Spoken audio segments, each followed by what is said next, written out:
Assalamualaikum, good morning. Boleh dengar suara? Boleh. Right.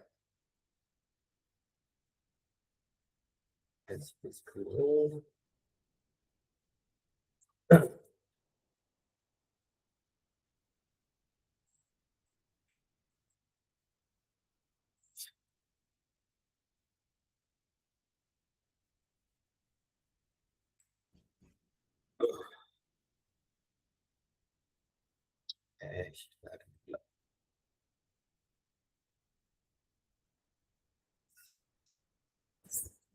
Okay, good morning everyone. Assalamualaikum.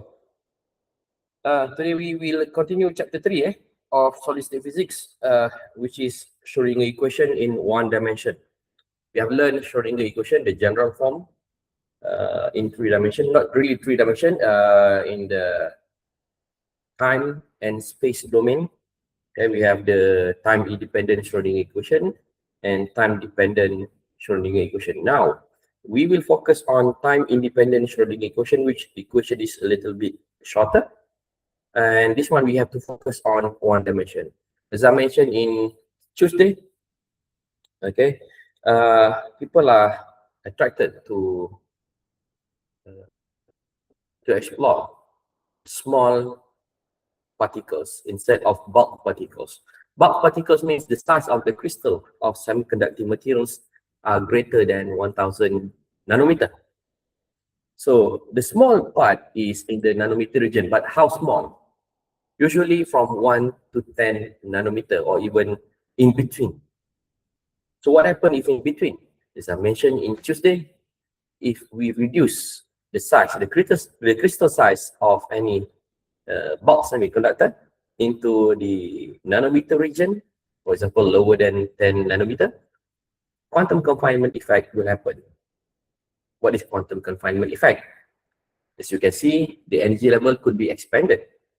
The UMO and the OMO could be expanded. And we could see, or we could observe, or we could calculate each of the energy level that the electron could occupy that orbital can be distinguished each and every energy levels.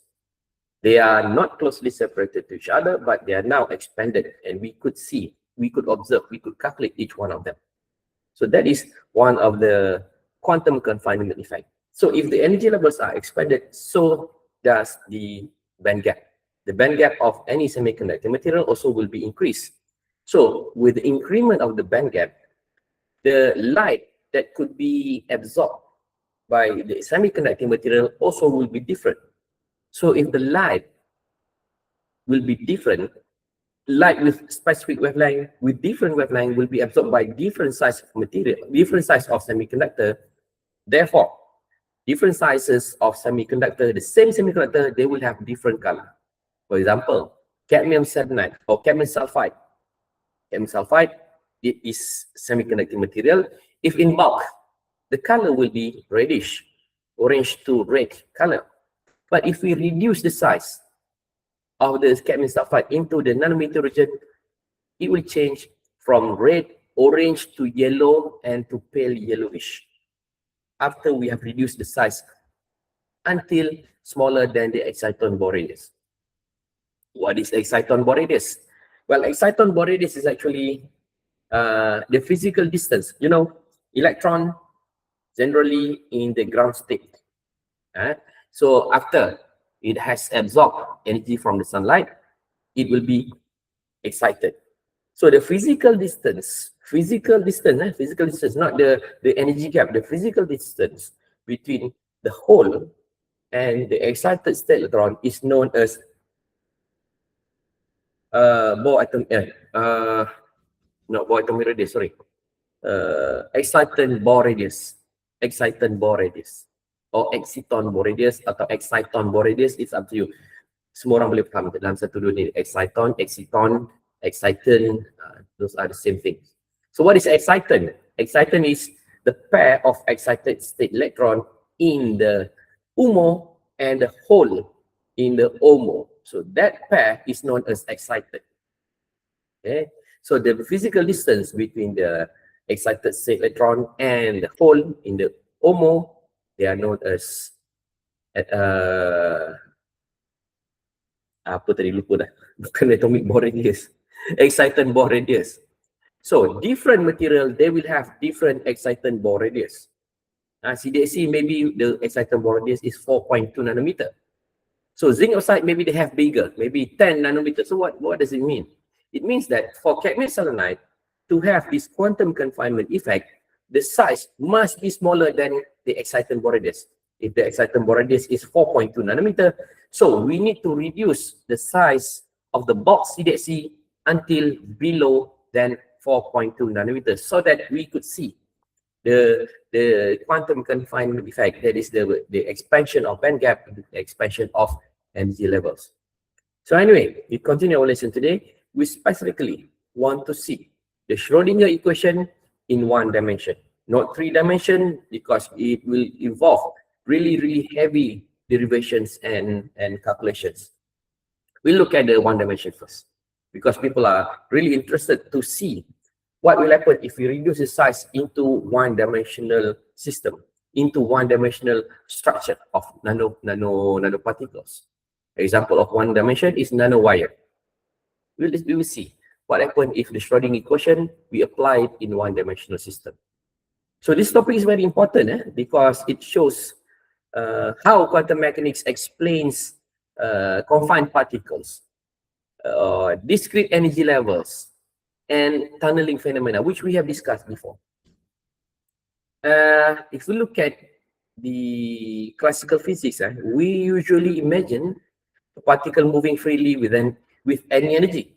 But in quantum mechanics, once a particle is confined in small region, dalam contohnya electron lah, subatomic particle, electron in small region, in quantum dots or in nanowires, the energy becomes restricted. The energy of that electron becomes restricted.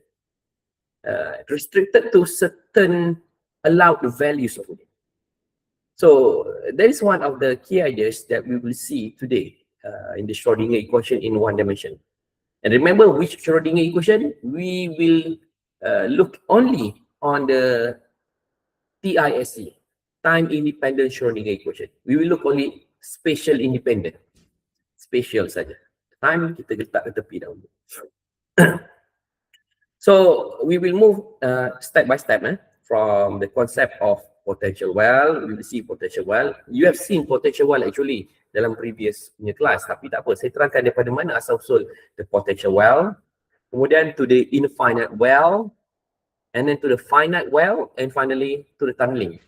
And the tunneling, you know, the real application is in STM, the scanning tunneling microscope.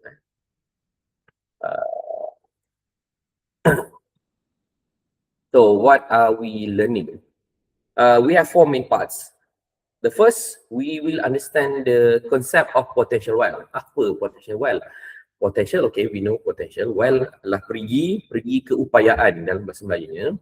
Okay, saya terangkan sekejap ni. Second, we will study the infinite one-dimensional potential well. Tadi well, kali ni infinite pula, maksudnya satu apa pergi yang sangat dalam infinite. Apa maksud dia? That case is also called particle in a box system. And third, we will move to the finite one-dimensional potential well. Maksudnya kali ni kita punya pergi keupayaan bukannya infinite, tapi dia ada finite, dia ada had dia. Kedalaman dia ada had dia. Bukan masuk dalam jurang neraka yang kedalaman dia go infinite kan. Tak ada. Ni finite. And finally, number four, we will discuss the potential barriers and tunneling. Please remember the flow here. The first topic tadi tu. The first topic builds the physical idea. Then move to the second topic, which gives us the simplest exact quantum model. The third one introduces more realistic situation. Yang ketiga ni baru realistic situation, berlaku dalam situasi sebenar. And the fourth topic shows one of the most famous quantum effects, that is the tunneling.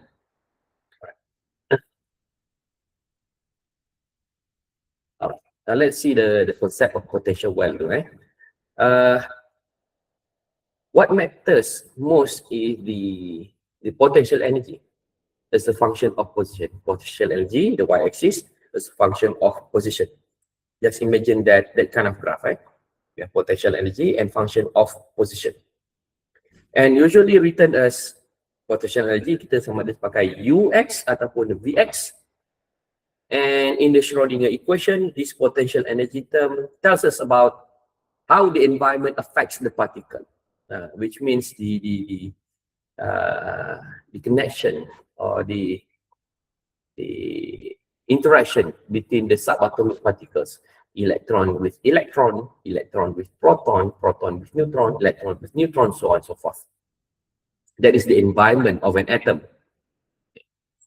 So for a charged particle, there is a relation between electric potential and potential energy. Charged particle in an atom could be proton, could be electron. So there is a relation between them, between the electric potential and potential energy. And electric potential is potential per unit charge, while potential energy is the energy of the particle in that potential. So when we talk about quantum well, perigi keupayaan in quantum mechanics, we are really talking about the shape of the potential energy curve. Okay, we are still talking about the potential energy versus the position. Di tengok graph tu. So in an atom, electrons and the positively charged nucleus, which means the proton, interact electrostatically. Yalah, electron kan charge negative, proton dekat nucleus charge positive, so they interact electrostatically. In quantum mechanics, we do not describe the electron as moving in a fixed orbit. Okay, macam atomic bomb model, sebenarnya kita tak tengok yang tu, tapi untuk membayangkan, kita bolehlah bayangkan sekejap. Okay. So instead, we describe it using a wave function. We already know this. The movement of electron in a molecular orbital is like a wave function, bukan macam atomic bomb model. And the potential helps determine that wave function. So the important message from this slide is the particle does not only have kinetic energy, particle, the proton, electron, neutron, but it also experiences a position-dependent potential energy. So kita ada kinetic energy dan kita ada potential energy. Macam kita dah tulis dekat time-independent Schrödinger equation kan. Kita dah masukkan the terms of kinetic energy and potential energy. Now, look at this concept of potential well. Ini graf yang sebut tadi V versus position. Pasi Y adalah V, potential. Pasi X adalah position. Now, let us take a look at how potential changes with distance. If we take a very simple case, such as an electron interacting with a positive charge, maybe the proton in the nucleus, maybe. So the potential energy depends on how far the electron from that charge. Okay. We already know the formula for electrical potential. Macam saya tunjuk kat dalam gambar ni, V equals to KQ over R. And K is 1 over 4 pi epsilon naught. K adalah pemalar. Kita boleh kira 1/4 pi epsilon naught. Epsilon naught tu adalah constant. So V essentially is KQ over R. And V, the potential is inversely proportional to the R. What is R? R is the distance between the electron and the proton. Which means if the electron gets further and further, okay, separated much further, the R will become bigger. When R is big, what happens with V? V will be very small. But if the R, the distance between the proton and electron, comes closer to each other, then the potential will become exponentially becomes high and high until it becomes infinite. So this is the first concept of potential well. What makes the well? What makes the wall of left and right of the well? That is the potential. So the first wall will be like this. The connection, the interaction between the electron and the first proton that it could interact. So if the electron comes closer to the proton, the potential becomes much higher, become infinite. Macam tu. This is the first wall. Maybe left, maybe right. You don't know. So again, far away from the charge, the potential approaches zero. Daripada equation kan, V equals to KQ over R. R sangat besar, potential becomes almost zero or approaches zero. As the electron comes closer or becomes small, the interaction becomes stronger. The V becomes infinite. So in many bound systems, the potential becomes more negative near the center, which means the particle is in lower energy region. I mean, the particle, the electron becomes, it has very low energy in between the wall of the well. So this lower energy region is what we call a well. So imagine if we have two walls, satu wall kat sini tadi, dan kita ada satu lagi wall kat sebelah kanan.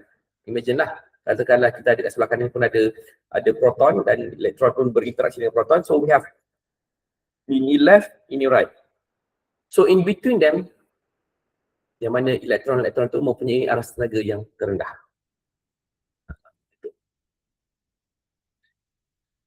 So particle tends to stay in the well.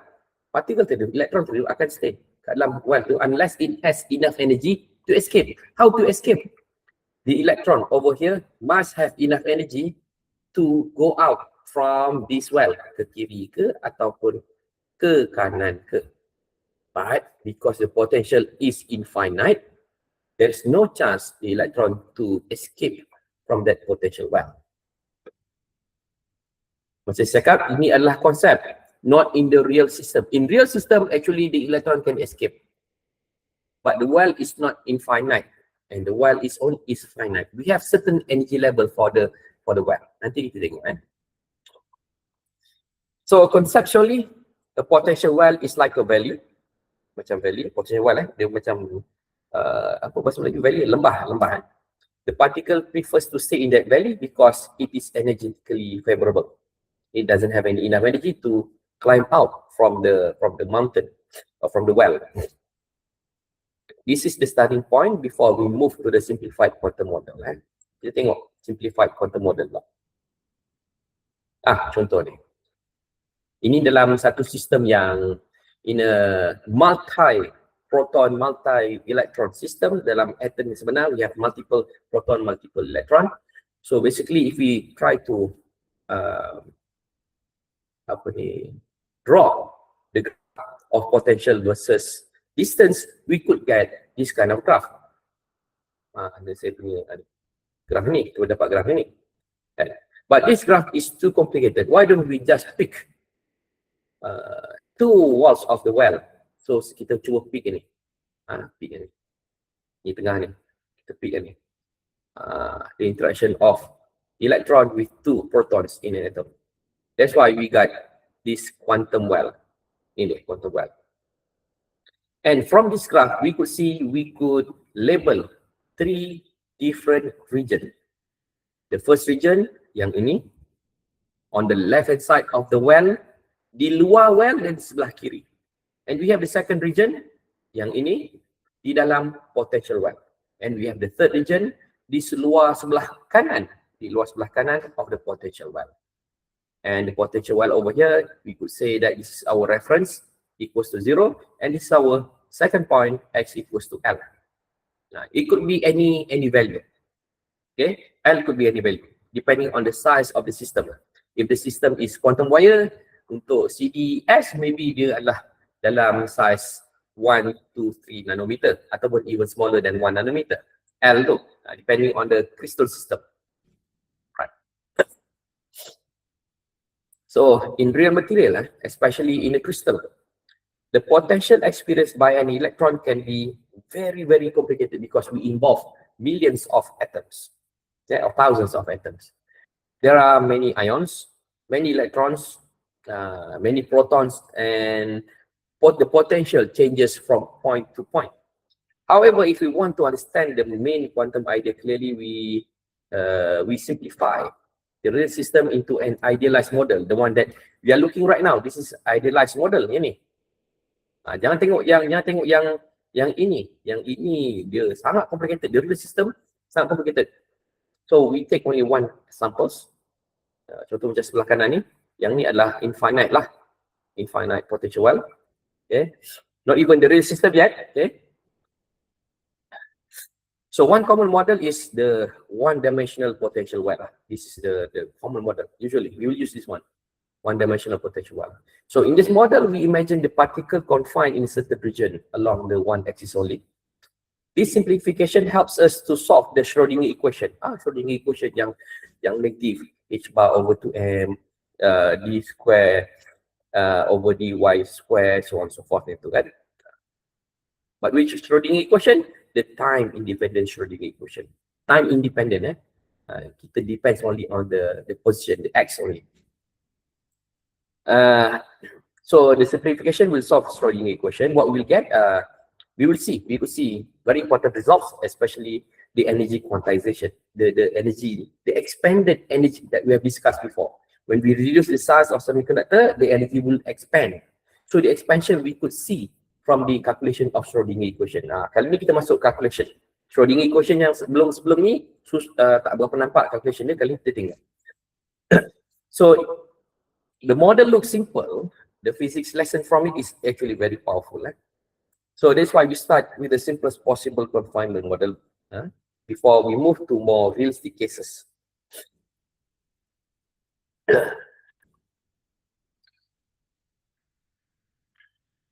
So we try to compare three ideas.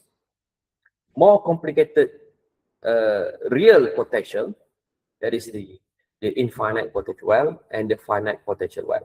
So the key difference is how the potential behaves outside the allowed region. Dekat kita ada kiri kanan tadi potential well kan. Dekat luar daripada potential well macam mana kita punya wave to behave? Adakah wave akan kosong? Adakah wave sebenarnya tak akan kosong tapi dia akan the intensity will be degraded. You need to see that. So the key difference is how the potential behave outside the allowed region. And in the infinite well, the walls are infinitely high. This means the particles are perfectly confined inside the well and cannot exist outside the box, theoretically. But infinite well, dalam finite well, and yang tadi infinite, kali ni finite well lah. The walls are high, but not infinite. So the confinement is strong, but not absolute. Sorry. Sedap. So on your left hand side over here is the infinite potential well. Infinite potential well. See over here? This is infinite. Infinitesimally high. So on your right hand side over here, this is finite potential well. Part ni, hujung dia. Begini cara lukisan dia. Okay. Apa beza dia? Beza dia adalah the infinite potential well was built based on the interaction of electron and proton in the nucleus. So when the electron really close to the proton, the potential, the V equals to KQ over R, R is nearly zero, the V becomes infinite. And actually that doesn't happen. Because if the electron could enter and combine with proton in nucleus, the atom is no longer exists. So that is only theoretical, only simplification, ultra simplification only. So that's why we need the finite potential one on the right hand side over here. Yang ni. That's why we need that. So finite potential well punya model based on what? It is based on the interaction between the electrons in a sandwich structure of semiconducting devices. Kalau you ingat dari kuliah kita hari Selasa lepas, saya tunjukkan. Kita ada semiconductor A dan kita ada semiconductor B. Kita kena ada structure yang macam ni. Conduction band structure A mesti kat sini, conduction band structure B kat sini. Kenapa? Sebab supaya dia boleh injected ke sini. Dan benda ni sebenarnya adalah kita punya quantum well. Ini sebenarnya adalah quantum well yang pertama, quantum well yang kedua. Begitu asal usul quantum well. Kat mana kita nak lukis gambar? Dekat Jablonski diagram. Dan dekat sini kita akan ada energy level dia. Oops. energy level. Ground state ke, apa state ke, semua kat sini aja. Nanti kita akan tengok. Yang ini kita akan kira nanti E equals to apa? E equals to apa? Sini kita akan tengok nanti. So ni dia. Macam mana nak apply the potential well? That is very important for the electronic devices. Kita mesti cari gambar yang macam ni. Okay. So basically in finite, di dalam finite potential well, electron can go out from the potential well if the electron has high energy. How high? Kita akan tengok nanti.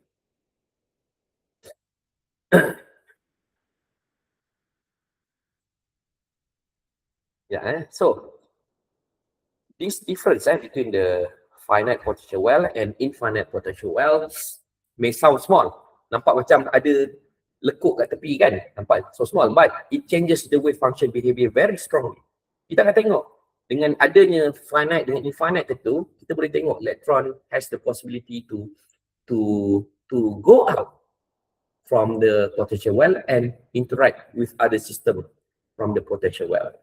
It could be the excitation, could be electron transfer, electron injection, or relaxation, so on and so forth.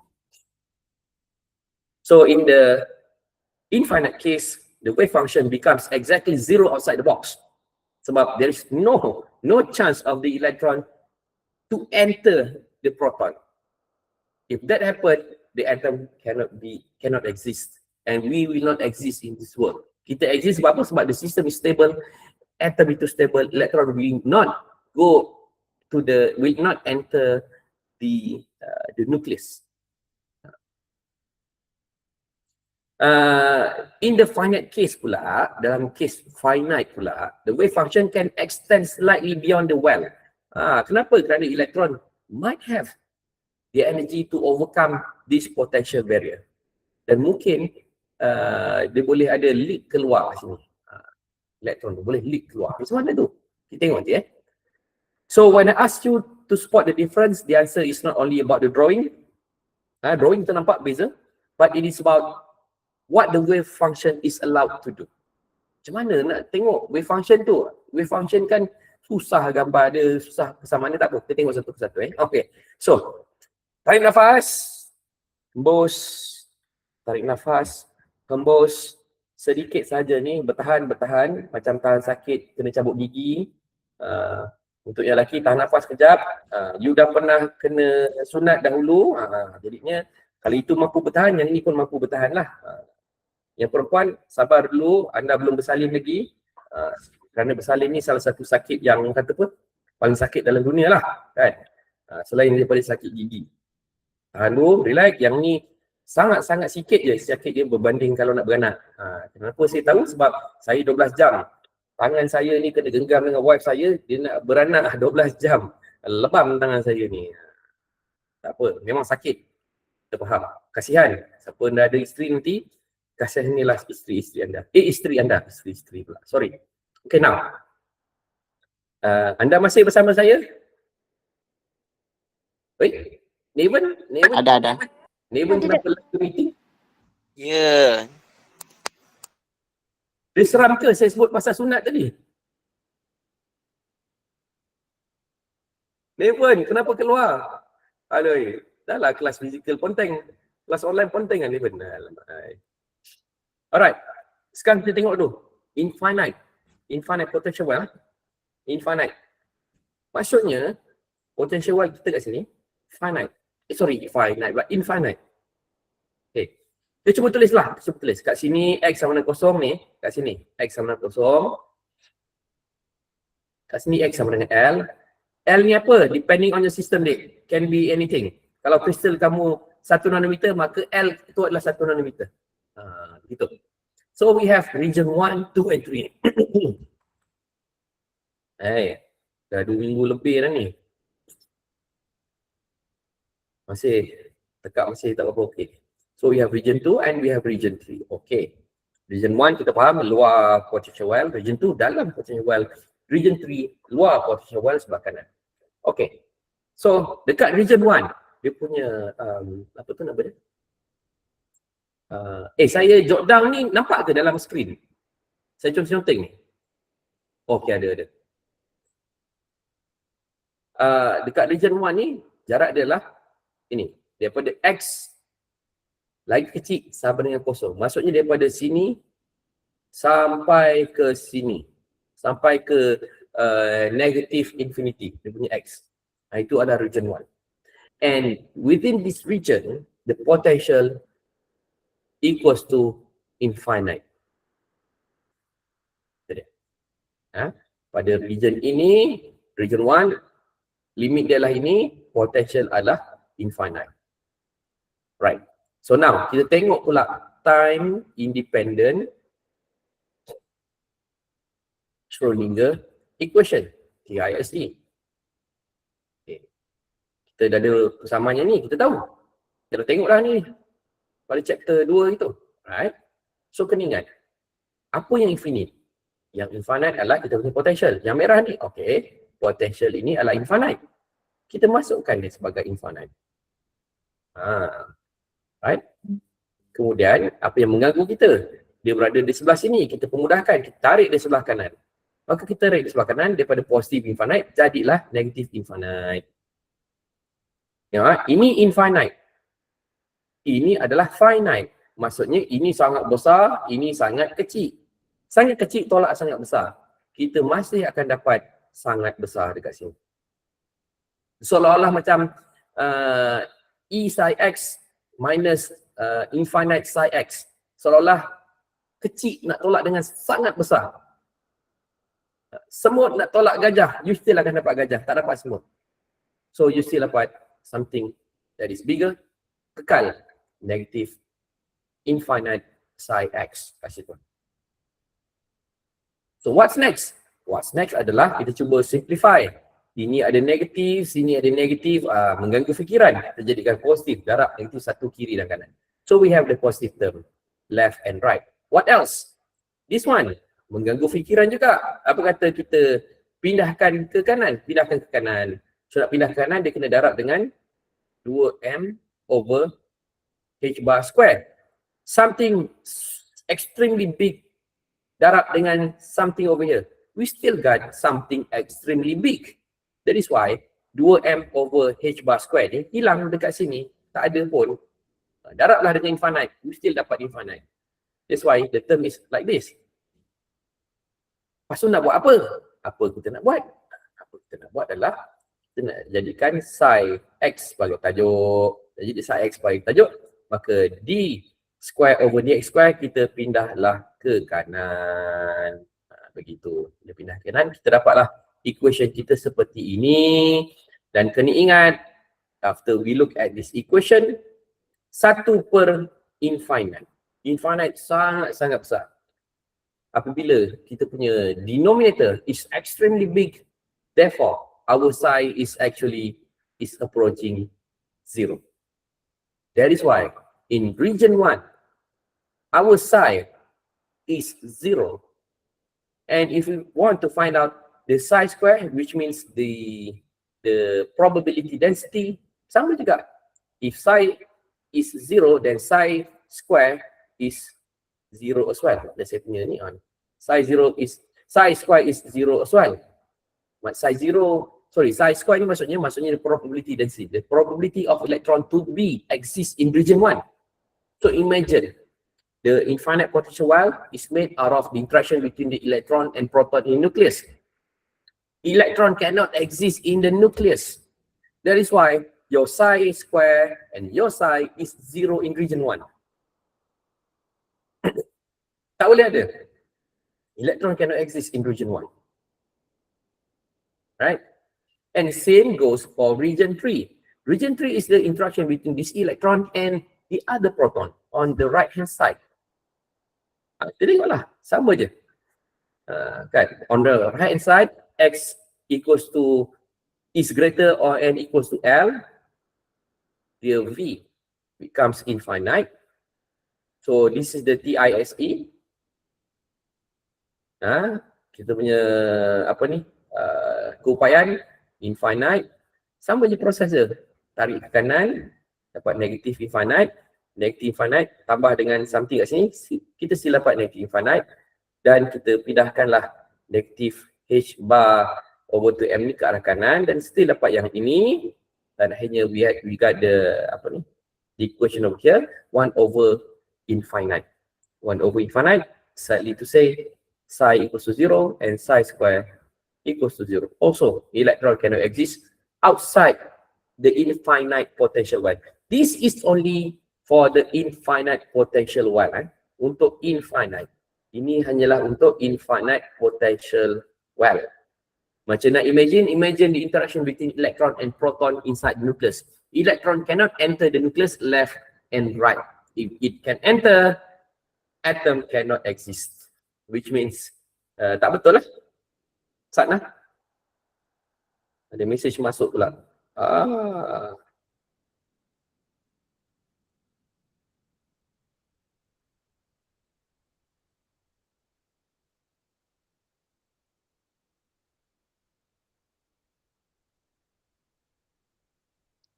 Alright.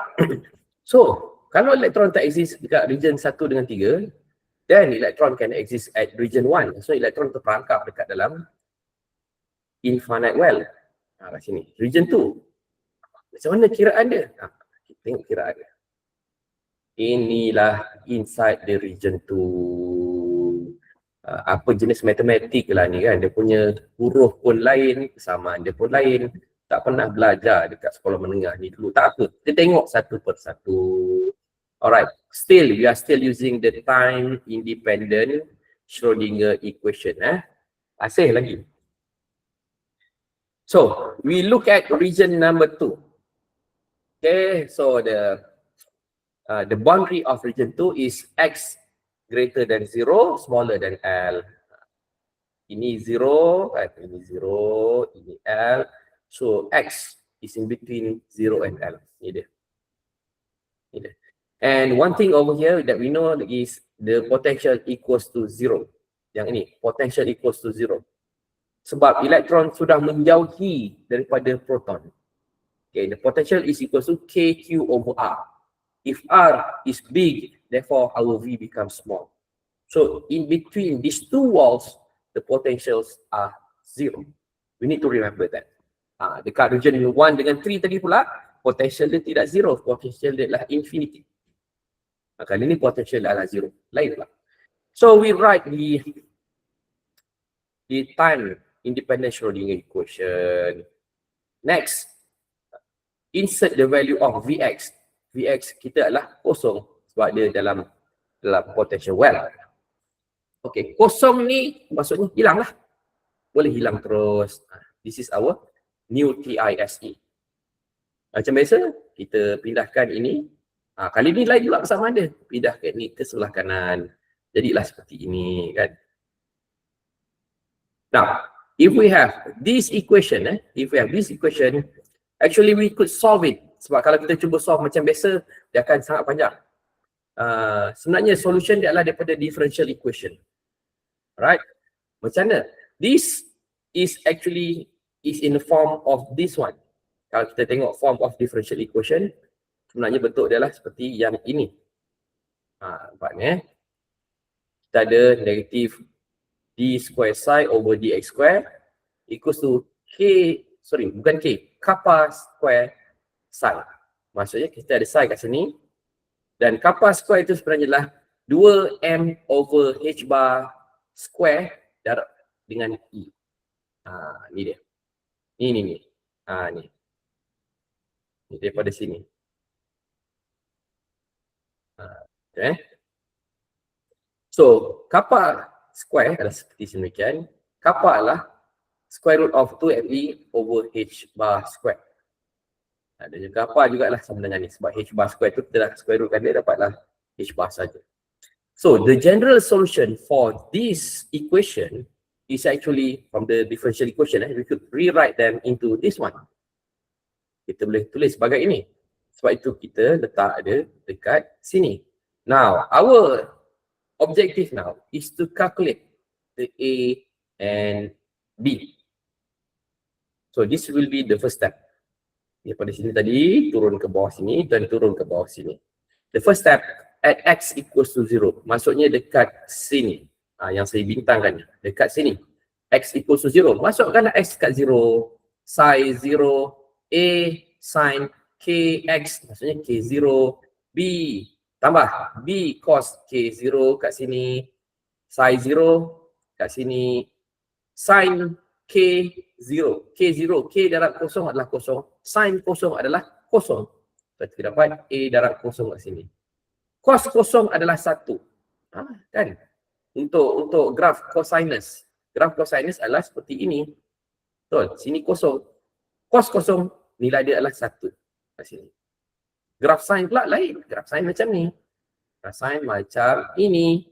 So, pada kosong, sin kosong adalah kosong juga dekat sini. Sebab tu kita dapat kosong kat sini dan 1 kat sini. So, daripada sini kita dapati B sama dengan kosong. Okey, selesai perkara pertama. Kita dapat nilai B. How about nilai A?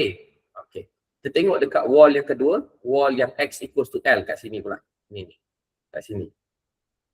Kat sini ni. Tengok wall kat sini pula. So, add X equals to L. Masukkanlah X. Masukkanlah L dalam L. Okey, psi L sama dengan A sin KL plus B cos KL. And B kita daripada step pertama tadi, B adalah kosong. Kita dah kira. So, ini selesai. Ini akan habis. Tinggallah psi L. Psi L, kita tahu dekat sini, psi tak boleh wujud. Dekat wall kanan dan kiri, psi tak boleh wujud. Macam kita dah kira tadi, ni, kan? Psi tak boleh wujud. Psi adalah kosong dekat kanan dan psi adalah kosong dekat kiri. So, kita letaklah kat sini. Psi L adalah kosong. Sama dengan A sin KL. Sekarang nak selesaikan macam mana ni kan? Kalau kita tengok dalam chapter 2, saya ada sebutlah K sama dengan 2 pi over lambda dan KL ni sebenarnya adalah N lambda. N pi. KL ni adalah N pi. Okey, daripada persamaan ini, saya pemudahkan. Jadi macam mana nak kira?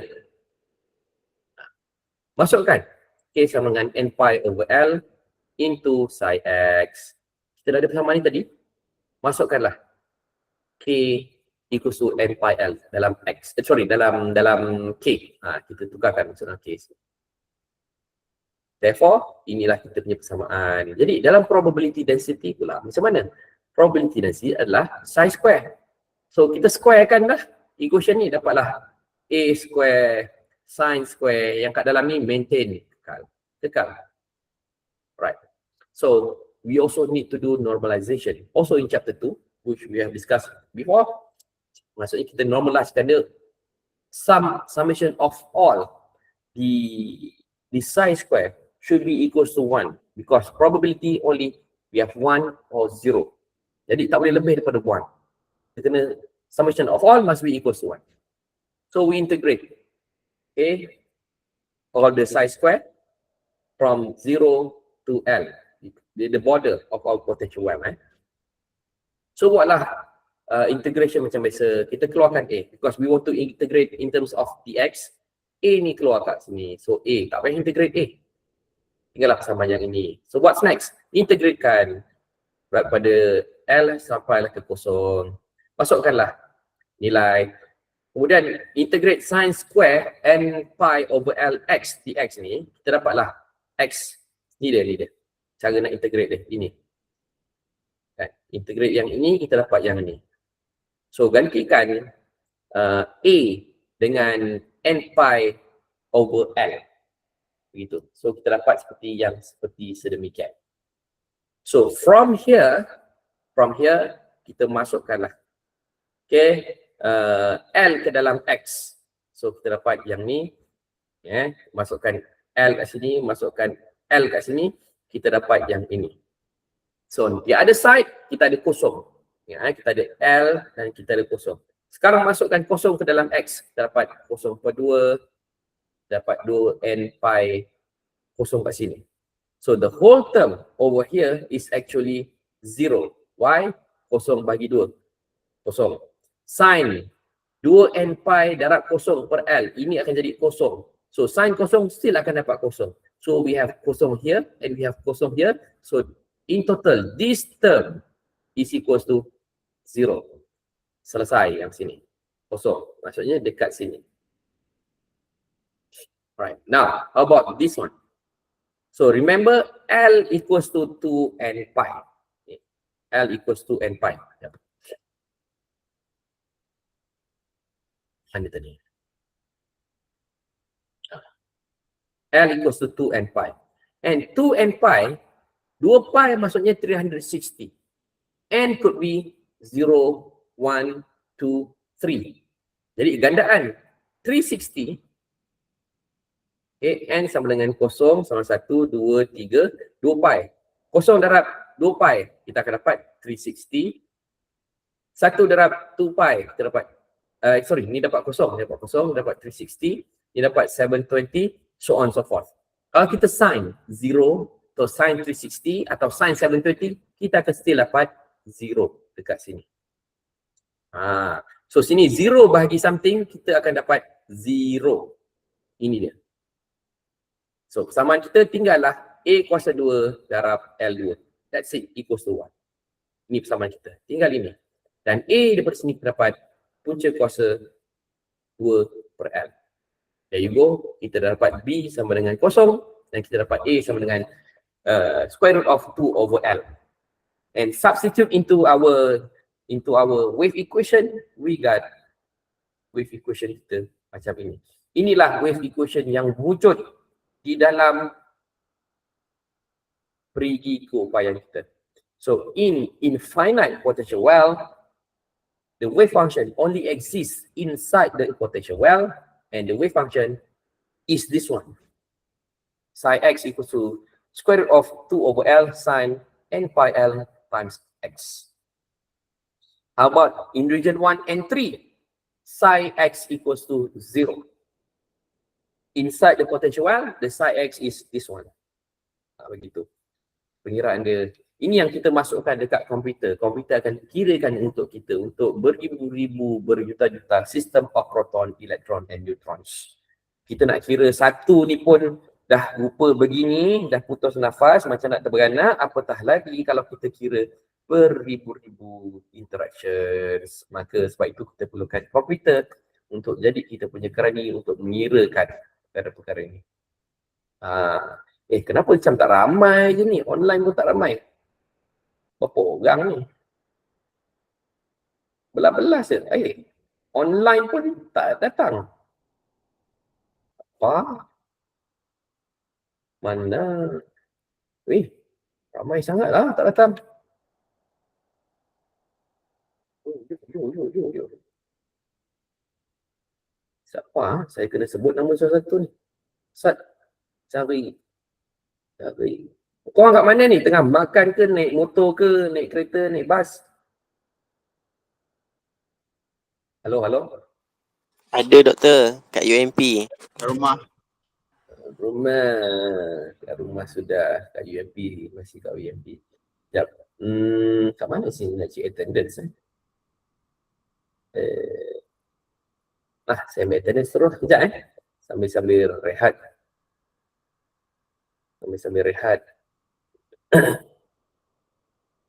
Ambil attendance terus. Dia sebenarnya nak cerita benda yang simple je. Without the derivation, kalau saya beritahu sekarang, mesti cakap, lah ini je ke doktor? Ya, itu je. Sekejap saya ambil attendance dulu. Dia, fizik teori ni sebenarnya, dia macam English literature tau. English literature, kalau kita orang cakap bahasa pasar ni, kita bangun pagi naik kelas tu, Allah malasnya aku nak bangun, tapi kena bangun jugalah, aku bangun pergi bilik air mandi, that's it. Tapi kalau orang yang buat novel ni, dia akan cakap, oh hari ni aku rasa seperti dilanggar kereta api, mata aku begitu berat untuk buka, aku rasa pinggangku seperti dipijak-pijak oleh beribu-ribu gajah ni, dia bangun, dia tak sampai lagi cerita kat bilik air. Kan? Layman sudah cerita bilik air dah gosok gigi semua kan, dia belum lagi, dia bangun, aku tengah terfikir adakah hidup aku ni berbaloi, itu English literature. Sama agak theoretical physicist. Ceritanya pendek je, tapi the derivations macam tadi yang you tengok, alamak apa panjang-panjang ni. Jadi saya cerita apa sebenarnya yang kita kira tadi tu. Satna, saya nak ambil attendance.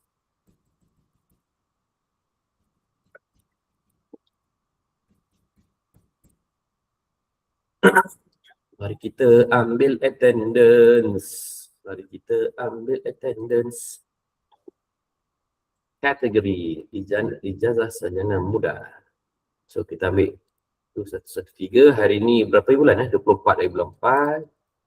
24 hari bulan 4. Maizatul Farah Ain ada tak? Maizatul Farah Ain. Maizatul Farah Ain 1. Ada. Ada? Oh ada. Ha. Nur Ainul Mardiah. Nur Ainul Mardiah 1. Nur Ainul Mardiah 2. Nur Ainul Mardiah 3. Tak ada, absent, senang je. Muhammad Syafiq Izani. Ada Doktor. Ada, bagus. Muhammad Aidil Najwan. Doktor, Ya. saya ada. Mana? Mana? Dekat dalam bilik tengah ayun tudung. Oh ada. Ayam tudung. Ya, nak balik. Oh nak balik. Okey okey. Dia Muhammad punya Aidil. jauh. Oh, Muhammad Aidil Najwan. Ada, oh ada. Present. Abdul Hadi Abdul Malik. Abdul Hadi. Abdul Hadi 1, Abdul Hadi 2, Abdul Hadi 3, tidak ada. Muhammad Syukri. Muhammad Syukri. Muhammad Syukri 1, Muhammad Syukri 2, Muhammad Syakur Rahman. Tak ada. Muhammad Nur Iman. Aidil keluar terus. Dah sebut nama. Iman. Muhammad Nur Iman tak ada. Daniel bin Johan, saya nampak tadi. Masih ada lagi tak? Daniel. Ya, saya. Okey, ada. Nurul Izzati. Nurul Izzati 1, Nurul Izzati 2, Nurul Izzati 3, tidak ada. Muhammad Faiz. Oh, Muhammad Faiz. Muhammad Faiz 1, Muhammad Faiz. Ada tapi tak menyaut. Faiz. Kau masuk tapi kau tak dengar korang mendengar lecture ke tidak ni? Kalau tak macam buang masa je saya bercakap ni. Dengar, Doktor. Ya, ada je ada. Ada, good. Faiz. Oh, dia on tapi dia tidak hadir secara apa ni? Dia punya nyawa tiada di sini lah. Mungkin somewhere else. Jiwa dia dekat tempat lain. Faiz. Ilhan Syakir.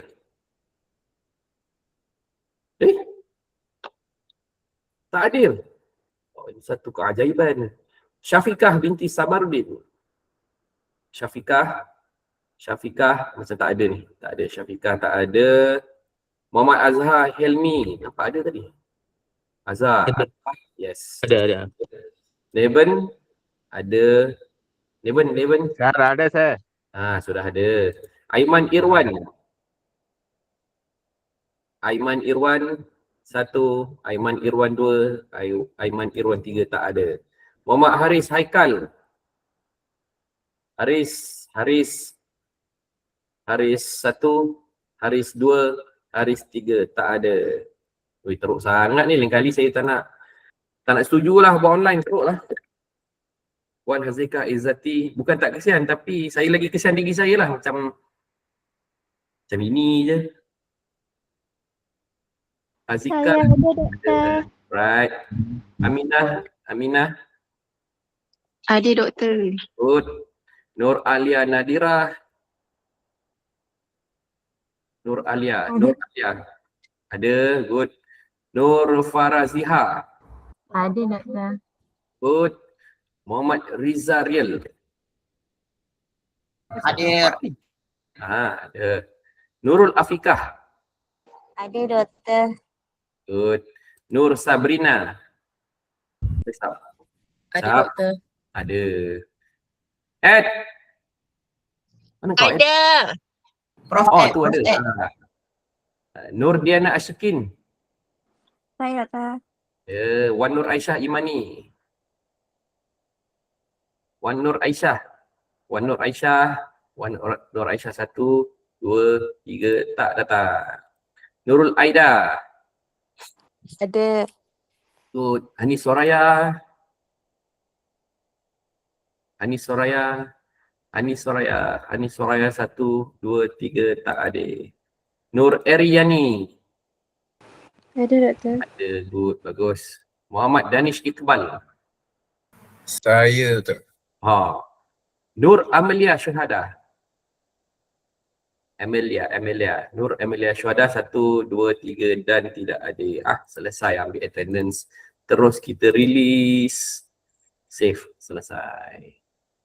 Okey, kita sambung lecture. Kita tadi.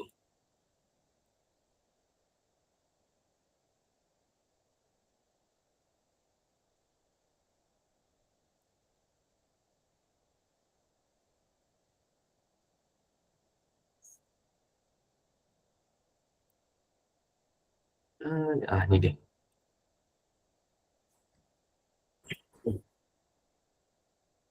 Okey, sebenar-benarnya apa yang saya cerita tadi adalah hanyalah perkara ini saja. Okey, kita tahu kalau kita buat graf, kalau kita buat graf, kat sini adalah position. Kat sini adalah potential. V, potential X adalah position di antara proton dengan elektron. Okey.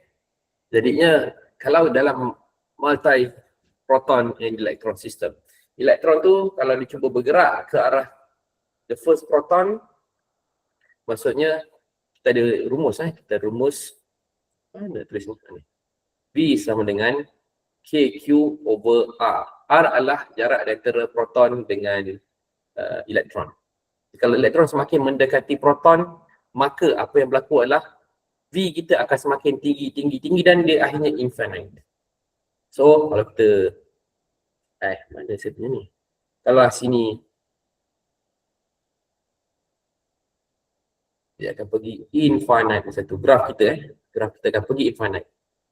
Maksudnya kat sini R dah semakin kecil lah. R kita dah semakin kecil. Kat sini dia akan pergi V sama dengan infinite. Kemudian elektron tu kalau semakin jauh. Sekejap. Saya lukis pakai color lain. Okay, elektron tu semakin jauh dan dia punya potential semakin kecil dan dia pergi kosong dan dia jumpa pula dengan proton di sebelah kanan. Maksudnya R dia semakin kecil dan V dia semakin tinggi. Okay, infinite. Gitu So inilah dia asal usul infinite potential well.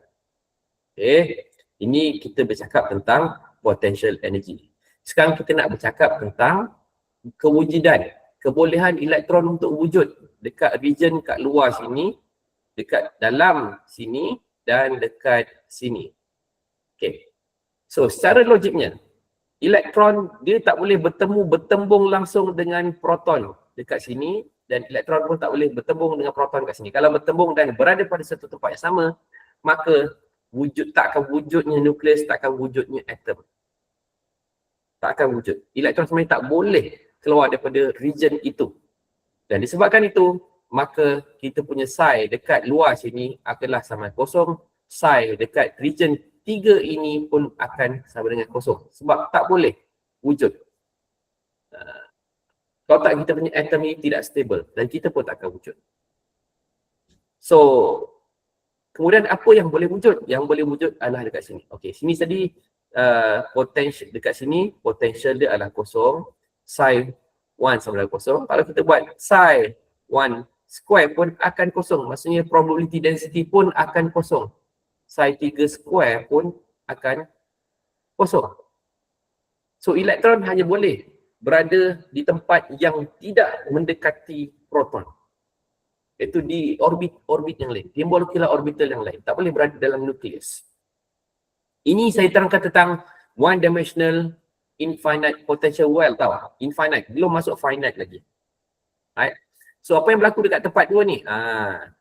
Dekat sini kita punya V adalah kosong. Nampak ni? Flat. Ada flat kat sini. V adalah kosong. Maksudnya potential adalah kosong dekat sini. Hampir sangat kosong. Dan psi kita boleh kira psi 2 ni sama dengan apa daripada sini. Apa yang kita derive tadi tu, kita dapat persamaan psi. Dan akhirnya kita dapat kat sini, bawah ni. Apa psi yang sebenar? Apa persamaan elektron berada di kawasan nombor 2 tu yang sebenar? Ini dia. Psi. Kita dah kira. Dan kita boleh kira juga psi 2 x square. Kita dah dapat psi, maka psi tadi tu kita boleh masukkan dalam rumus yang ni. So, the probability density pun kita boleh kira dekat sini. Itu je nak cerita.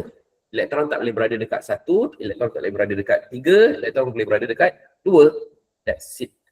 So, dalam infinite potential well, strict, very strict, elektron tak boleh tembus keluar sini. Sebab infinite potential well dibuat model ini berdasarkan model elektron di orbit dan proton neutron di dalam nukleus. Elektron tak boleh masuk ke dalam nukleus. So case ni sebenarnya tidak realistik dan kita akan tengok finite potential well yang mana dia akan kita bangunkan bukan berdasarkan atomic war model. Itu je saya nak cerita. Ni yang derivation panjang-panjang tadi, ini je rumusan dia. So, mari kita tengok yang ini. So, sebenarnya ada 4 diagram. Sedar tak sedar, kita ada 4 diagram yang kita perlu ambil dalam consideration. Tadi, perkara pertama, the first thing that I have mentioned, we could in one-dimensional infinite potential well. Masih lagi infinite potential well. The first graph would be the graph yang saya sebut mula tadi. Paksi Y kita adalah potential, paksi X kita adalah position. So this will be our first graph. Nothing in between. We just want to plot where are the walls of the potential well.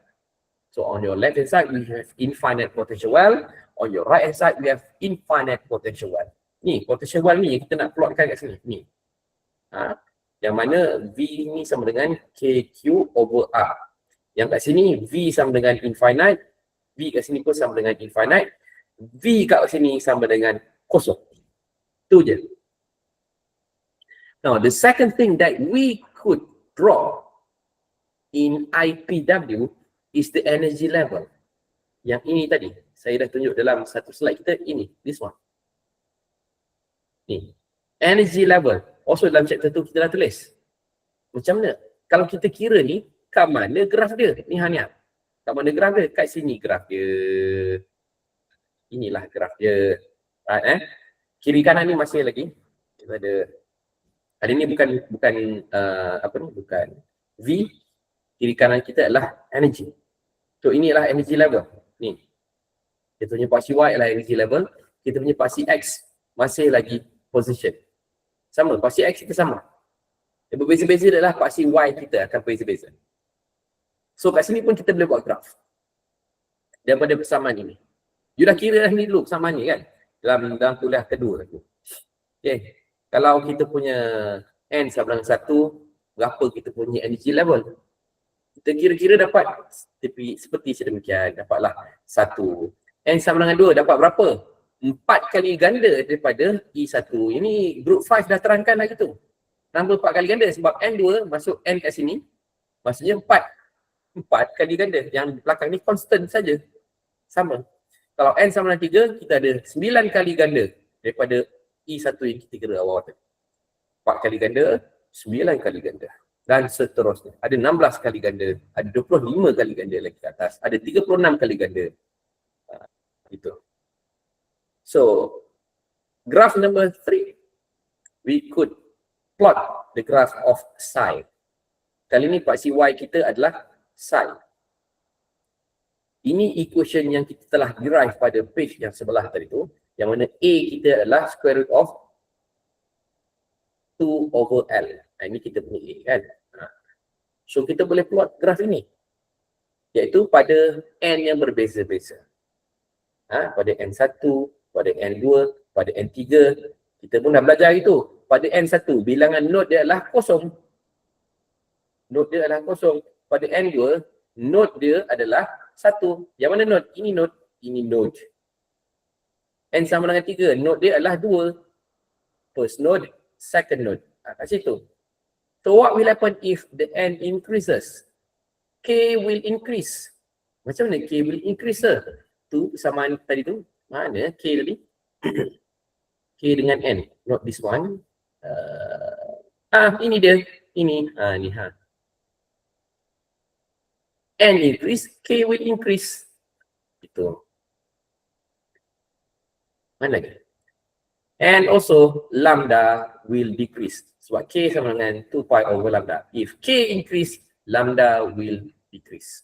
Kita nampak. Dan kita dah buat simulation dekat chapter 2 dulu. Kalau kita ubah N naik, graf jadi macam mana? So kalau N naik, maksudnya graf kita ni semakin compressed. Kan? N increase, graf kita semakin compressed. Bila graf semakin compressed, maksudnya lambda akan decrease. Tengok, kita punya graf makin padat. So kalau kita ada N4 nanti, dia semakin lama semakin padat lah. Ini. Ini N4. N5 pula dia akan jadi gini. N5. Graf kita semakin padat.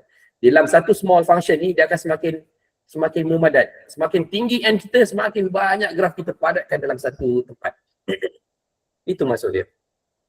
Now look, for psi, your graph will be sinusoidal. Maksudnya ada bahagian negatif, ada bahagian positif.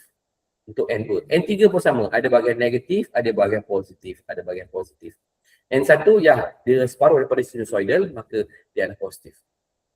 Dan graf keempat kita adalah psi square.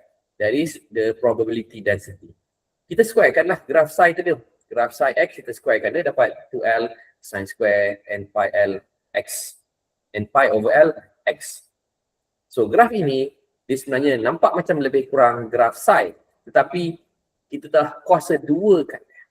So bila kita kuasa duakan graf ini dan jadilah graf yang sana, dia akan sedikit melengkuk sini. We have inflection point over here. Ada inflection point. Dia bukan bell shape macam yang ini. Dia bukan sinusoidal, tapi dia bentuk bell shape. Yang ni sinusoidal, yang ni bell shape. Dia jadi macam bell. So yang ini bila kita psi square kan dia akan naik ke atas jadi positif. Dia tak ada graf negatif di dalam psi square. Tak, dia adalah probability density. Cannot be negative. All becomes positive. Yang ni pun dia akan naik ke atas yang ni. Dia akan naik ke atas, dia jadi yang ini. Dan graf dia bukannya sinusoidal tapi dia bell shape. Dia ada inflection point. Inflection point lekuk sikit, dia barulah naik atas. Dia Gaussian type. Nama dia adalah Gaussian type. Dia bell shape ataupun Gaussian. That's it. Itu dia 4 important graphs. You have to remember. So kalau keluar soalan suruh lukis graf, you kena ingatlah kalau dia yang sinusoidal tu ada positif atau negatif, itu graf psi. Your wave function of your electron. We have imaginary and real graph. Imaginary negative, real graph, real part is positive. But for psi square, its probability density, everything must be positive because of psi square. Itu. So macam mana nak kira sir? Contoh pengiraan ada tak sir? Saya dah pening dengan falsafah physics literature ni. Ada pengiraan. Yang you pun dah pernah buat dah pengiraan dia. Very easy sebenarnya. Okay. Contoh, find the first 2 energy levels for an electron confined in a one-dimensional box 5 angstrom across. Hati-hati dengan angstrom. Ramai yang tersalah dengan angstrom. Dia tidak letak prefix kali 10 kuasa negatif 10. Ni ramai tinggal. Please remember. Ramai sini-sini yang tak letak this prefix. Dia masukkan 5 saja. Nampak macam betul kan? Tapi terlupa prefix. Yalah sebab angstrom tak pernah nampak kan. Sebelum ni pernah nampak. Kalau mili tu tahulah. Nano pun mungkin tahu. Mega pun tahu. Tapi angstrom, bentuk A macam ni ada pula dia punya titik dekat kepala dia macam ni kan, angstrom. Angstrom adalah kali 10 kuasa negatif 10 dia punya prefix dia. Kena ingat angstrom. Pico pun kena ingat lah. Biasanya kita akan bagi jugalah nilai prefix. Cuma jangan lupa untuk masuk dalam equation. So n equals to 1. The first two energy level, maksudnya n equals to 1 dan n equals to 2. So we calculate n equals to 1 first. This is the ground state. The energy of the electron that has not been being exposed to any light yet. The electron hasn't been excited yet. This is the ground state. The energy of the electron in the ground state. So masukkan je lah n. As easy as that. N masuk sini. Dan kadang-kadang saya boleh bagi H bar ni dua nilai. Satu unit joule second, satu lagi unit EV second. Depending on the question. Kalau soalan tu melibatkan semiconducting material, usually we will use electron volt second. Selalunya. Ataupun ikut je soalan nak apa. Tak ada masalah. So yang ni boleh juga teruskan guna joule second dulu. Kita punya H bar, joule second. Pi 3.142. Jangan pi pun satu lagi. Pi. Jangan letak pi sama dengan 180 degree. Sebab pi yang kita gunakan dekat sini, unit dia radian. Jadi kita kena pakai 3.142. Jangan salah. Ini salah, ini betul. Tolong. Situ. Nampak macam senang tapi hati-hati. Dia masukkan lemes. So we got E1. The ground state energy level for this electron is 2.41 times 10 to the power of negative 19 joule. Then calculate the second energy level, that is the first excited state. N equals to 2 is first excited state. Maksudnya, ground state yang mana doktor? Ground state yang ini. Kalau kita ada Jablonski diagram, okay, ada Jablonski diagram. Katakanlah ini kita punya valence band, ini kita punya conduction band. Elektron daripada sini, ini adalah N equals to 1. Dia belum excited. Dan bila elektron ni serap cahaya daripada matahari ke apa, dia akan excited ke atas sini. So ni N equals to 2. Ini kita punya energy band gap. Itu dia. Alright. Itu maksud dia. So kira-kira dapatlah seperti sedemikian.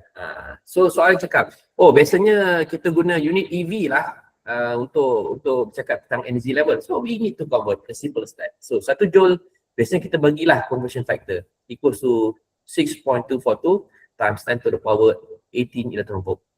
Convert, so you got E1 1.5 electron volt, E2 6.02 electron volt. Now, apa information yang kita boleh dapat daripada sini selain E1 itu?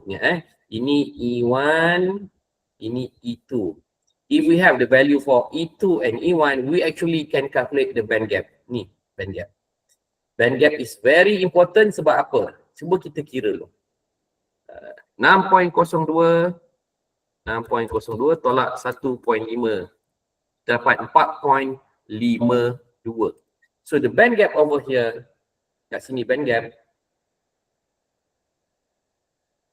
4.52 EV. Apa kepentingan band gap? Siapa boleh cerita dekat saya? Why do we need to calculate the band gap? Why is it important for certain calculations? We need to know the band gap of the material. What is so important about that? Anybody? Cuba fikirkan. Buka AI.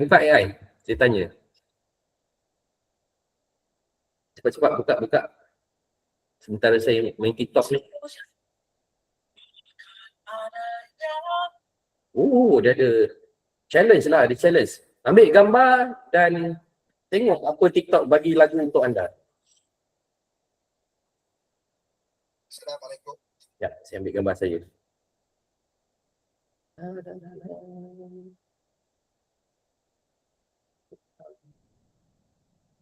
Please, y'all. Lagu apa? Awak tahu tak? Food handsome. Ha! baik, kelakar, ramah. Semua yang baik-baik tu kepada awak. Awak. TikTok yang cakap tau. Baik, kelakar, Bukan saya cakap. ramah. Cepat. Siapa jawapan? Baik tu kepada awak. Awak. Awak tu. Jawapan. Mari. Mana jawapan? Tak ada jawapan pun. Kita sebut nama lah. Aminah. Aminah, jawab Aminah. Oh, Aminah. Ya doktor. Apa Sekejap, jawapan?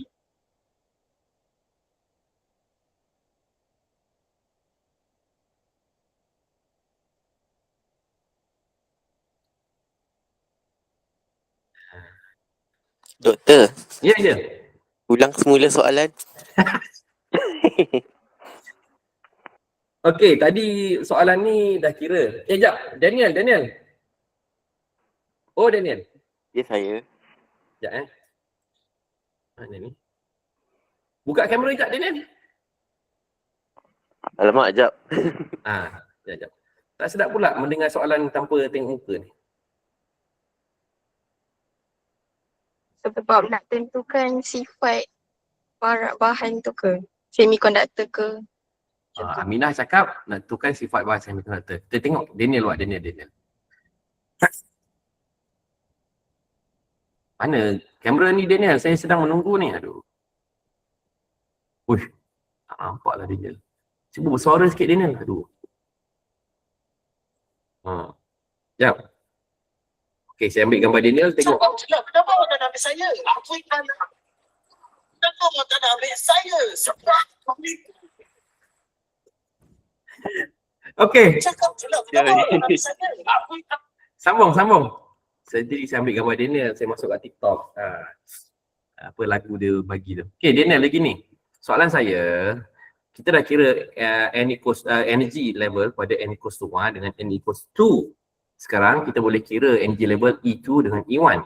Daripada E2 dan E1, kita boleh kira energy band gap. So sekarang soalan saya, apa kepentingan pengiraan ni?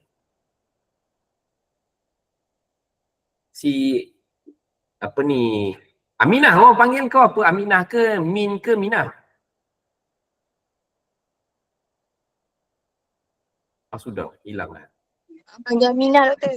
Aminah cakap dia apa supaya kita boleh tahulah sifat bahan tu semikonduktor ke insulator ke konduktor. So sekarang Daniel pula, apa jawapan Daniel?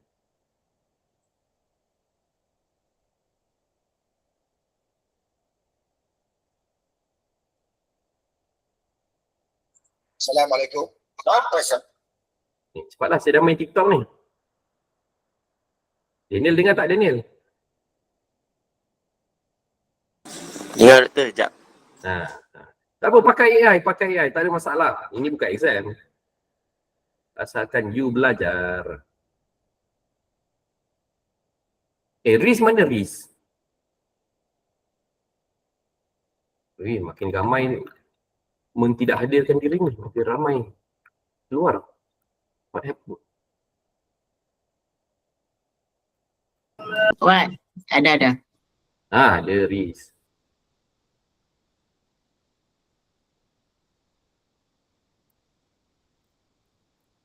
Riz nak cuba jawab tak Riz? Doktor tanya dia punya kepentingan kira band gap tu kan? Ya. Nak buat apa tu?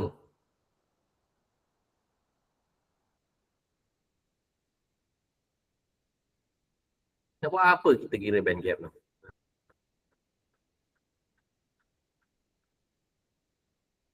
Oh, Ed dengar Ed. Lapar lah. Lapar lah Ed saya pagi ni. Aduh, teringat nasi kandar dah. Dekat Kuantan ada satu nasi Doktor, kandar. dia kena mengena dengan voltage ke? Apa dia? Ada kena mengena dengan voltage ke? Jauh sangat perginya tu. Boleh doktor, saya tengok. Tapi good Jimmy try lah. cakap macam tu. Good try anyway. Untuk easily current be control. Untuk control current, untuk mengetahui ability kita untuk control current jauh sangat. Jauh sangat. Betul. Nak ni ke? Nak tentukan jenis bahan ke? Okay, kau sekufu dengan Aminah, bolehlah kahwin kalau berhajat. Energi kuantas ya doktor. Energy quantization, betul juga. Okay, so jawapan-jawapan yang terima ni ada 3 jawapan yang sangat bagus. Yang lain tu bukan tak bagus. Okay, tapi condition tu jauh sikit lah. Alright. Jawapan Aminah, Danish dengan Daniel. Right, So, kepentingan dia macam ni. Daniel cakap nak tengok energy quantization. Maksudnya, berlaku tak energy quantization? Adakah, macam saya cakap tadi, kalau bulk, E1 dengan E2 tu dia sangat rapat satu sama lain. Dia tidak berlaku sampai 4 kali ganda, 16 kali ganda, 25 kali ganda. Tak, itu kalau bulk. Tapi kalau kita nampak macam ni, kita nampak trend dia adalah 4 kali ganda. 4 kali ganda daripada E1. So kita nampak energy quantization. So maksudnya, kalau kita nak buat eksperimen, kita reduce the size of the bulk semiconductor daripada ribu-ribu nanometer, kita turunkan dia jadi 10 nanometer. Now, the second question, adakah energy quantization telah berlaku? Adakah semiconductor tu telah jadi nanoparticles, dah jadi nanosheet, dah jadi quantum dots? Macam nak tahu dengan mengira dia punya energy level ini. Dan kalau energy level dia nampak ada trend naik sampai E1 dengan E2 jarak dia 4 kali ganda, dengan E3, E1 dengan E3 dah jadi 9 kali ganda, so on so forth, yes, quantization happen and you have successfully fabricate or synthesize quantum dots. Itu jawapan Daniel, betul. Dan jawapan Danish dengan Aminah pula juga betul. Kerana kita nak tahu, kadang-kadang kita short sendiri. Kita short sendiri kenapa? We want to reduce the size of zinc oxide semiconductor. We want to fabricate quantum dot zinc oxide semiconductor. Zinc oxide semiconductor is a wide band gap material. Okay, kita nak gunakan dalam kita punya handphone, kita punya laptop. So you want to design still using zinc oxide semiconductor, but in the form of quantum dots. But the question is, if energy quantization happen, the band gap also will increase. So zinc oxide is a wide band gap material already. If we accidentally exceed or expand the energy level even more, zinc oxide semiconductor is no longer semiconductor. It will become insulator. For example, this case, the band gap now is very, very big. It's 4.52. It's no longer a semiconducting material. Instead, it is an insulator. So now, even though our zinc oxide has become quantum dots, but it can no longer be applied in any electrical devices as semiconducting material. It's now become insulator. Yes? Not every nanoparticle is good. Bukan. Not always, because kalau orang yang baru masuk dalam dunia quantum dots, dunia nanoparticle, they always say, the smaller the better. No, that is not the case. We have specific value, magic size of any semiconducting material. We must have target. Exceed that target, your material is no longer semiconductor and cannot be used in any electrical devices. That's the case. So thank you Daniel, Aida, Aminah and Danish for their answer. Yang lain bukan tak betul, betul. Tetapi saya cuba nak relate dengan jawapan application di dalam electrical electronic devices. Thank you very much. Dan Aminah pun sudah keluar daripada Google Meet ini, tak tahu kenapa dia sudah gosok tudung kot tu. Yang ni pun sama lah guys. Ini pun sama, ni pun sekejap saya tengok. Ini. Sekejap saya tengok. Saya tak nak habiskan lagi ni. Sikit je ni. Tak nak habiskan. Last. Contoh last. Mana? Ni dia. Alah, ini pun senang. Tak apalah. Okey lah. Fine. This one. Okay, bertahan sikit lagi. Tarik nafas. Tengok. Find the excitation energy from the ground state to the third excited state for an electron confined in the box that has a width of 0.125 nanometer, extremely small. This is definitely quantum dots. Very, very small. The size of the crystal is very small. It's about 1.25 angstrom. This is quantum dot, right?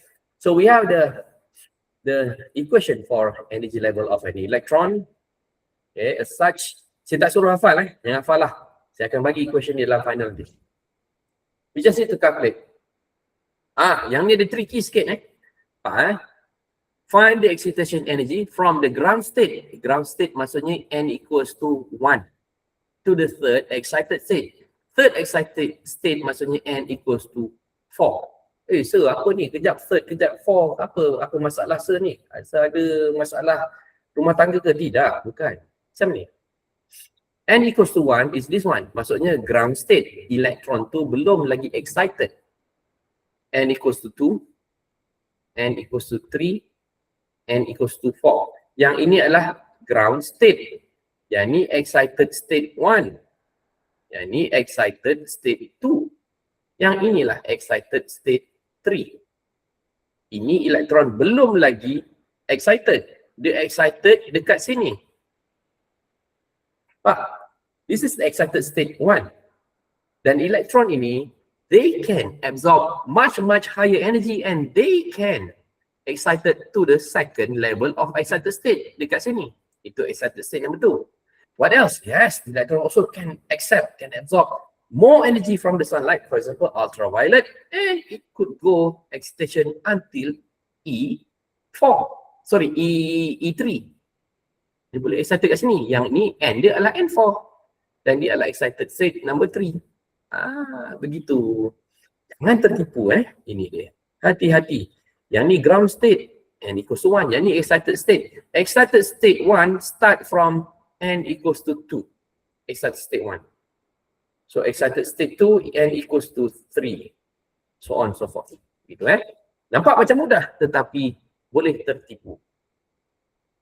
Dah tahu N yang mana, kira lah ground state, N equals to 1 dapat ini, third excited state dapat yang ini. So therefore the excitation energy from ground state to the third excited state is the gap between these two energy level. Maksudnya 6.17 kali 10 ke 17 tolakkan dengan 3.86 kali 10 ke 18. So you got the energy difference is this one. This is the energy required to be absorbed by the electron in the ground state. Dan kalau perlu convert kepada EV, maka convertlah kepada EV dan kita dapat E dia sama dengan 360.79 electron volt. Begitu. So, soalan dia, we need to absorb this light with that energy. Soalan saya, which light? Color apa light ni? We need to absorb this light to excite electron from the ground state to the third excited state. But the question is, which light should we absorb? Ini dia. So electron from example 2 makes transition from N1 to N4 by absorbing a photon ataupun light. Calculate the wavelength of this photon. So the energy we have calculated, tadi energy kita dah calculated from E equals to HCO lambda. H is this one, EV second. C, speed of light in vacuum. E is this one. So we got 3.44 nanometer. My question, which photon has 3.44 nanometer? Cuba cari dalam AI. Cahaya yang mana?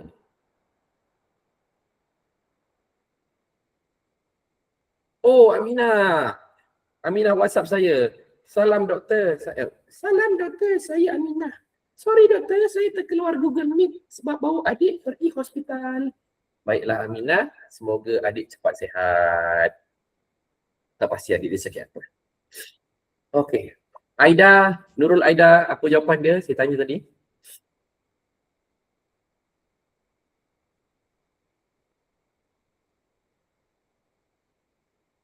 Nurul Aida.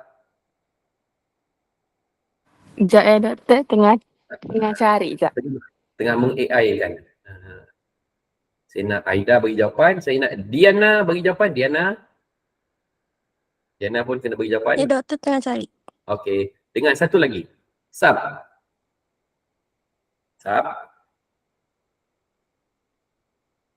Sab.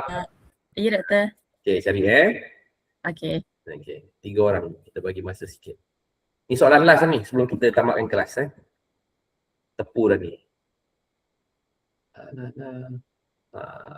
Yang finite ni next week lah. Next week pula. Next 2 weeks lah. Baru kita masuk yang finite. Sikit je finite ni. Doktor, Ya. Apa jawapan anda? kalau yang soalan yang doktor tanya tadi, which light will be absorbed sepatutnya kan, yang first soalan tu. Kalau ni ikutkan 360.79 dekat X-ray region. Okey, jawapan pertama dekat X-ray region saya boleh terima. Terima kasih Sab. Kemudian Diana. Saya pun dapat dekat dalam soft X-rays. Okey, soft X-ray saya boleh terima. Aida Jebat. Saya punya dia cakap dekat X-ray tapi warna lembut atau extreme ultraviolet. Yes, itu jawapan dia. Tiga-tiga jawapan betul.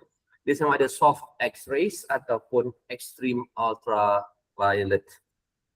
Okay, kadang-kadang dalam setengah application untuk laboratory instrument, kita perlu paksa sampel kita tu untuk excite ke N2, N3, N4 dan seterusnya. So kalau kita nak cuba paksa excite kita punya sampel ke N4 untuk sampel yang ini, kita perlukan soft X-rays, yang mana kalau instrumen kita ada sumber soft X-rays, maka instrumen kita itu tidak boleh dibeli dengan dokumen yang cikai-cikai. Kalau kita nak beli sumber X-ray, kita kena memohon lesen khas daripada AELB, Atomic Energy Licensing Board, yang mana dia punya documentation memerlukan 6 bulan penyediaan. So if any of you are interested to become pakar di dalam X-rays, di dalam ionizing ionizing radiation, so you boleh bekerja dekat AELB, Lembaga Pelesenan Tenaga Atom, dekat Bangi, Bandar Baru Bangi, dari Selangor.